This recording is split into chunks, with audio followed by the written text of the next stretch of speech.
Hi friends. இன்னும் இந்த கரூர் சம்பவத்தை இந்த மீடியாஸ், இந்த அரசியல்வாதிங்க பாலிட்டிக்ஸ் ஆக்குறாங்க. ஸோ எல்லோரும் ஓடி ஒழிஞ்சிட்டாங்க.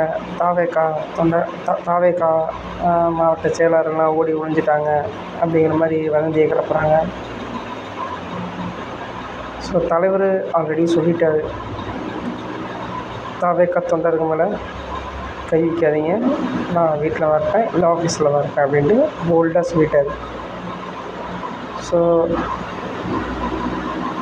தலைவர் மேலே எந்த தப்பும் இல்லை.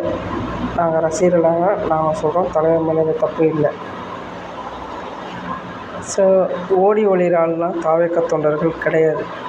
ஸோ எதாக இருந்தாலும் ஃபேஸ் பண்ணோம். அரசியலுக்கு வரும்போது 1008 பிரச்சனை வரத்தான் தெரியும். எல்லாத்தையும் யோசிச்சுட்டு தான் அவர் இறங்கியிருப்பார் கன்ஃபார்மாக. ஸோ இதெல்லாம் யோசிக்காமே அவர் வந்திருப்பார். ஸோ சில இடையூறுகள் இருக்குது.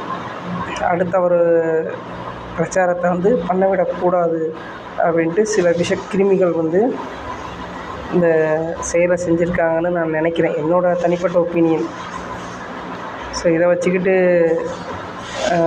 சில சினிமாக்காரங்களே சில பேர், நான் சொல்ல விரும்பலை,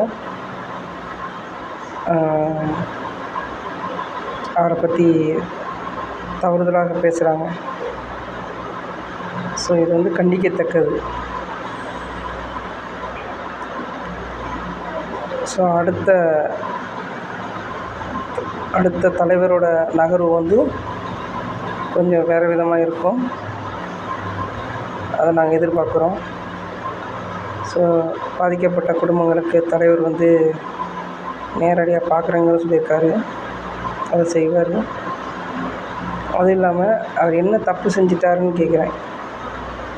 பாதுகாப்பு கொடுக்க வேண்டியது யாரோட கடமை? ஒரு கூட்டத்தை கண்ட்ரோல் பண்ண வேண்டியது, மக்களுக்கு பாதுகாப்பு தர வேண்டியது யாரோட கடமை? எனக்கு ஒன்றும் புரியல.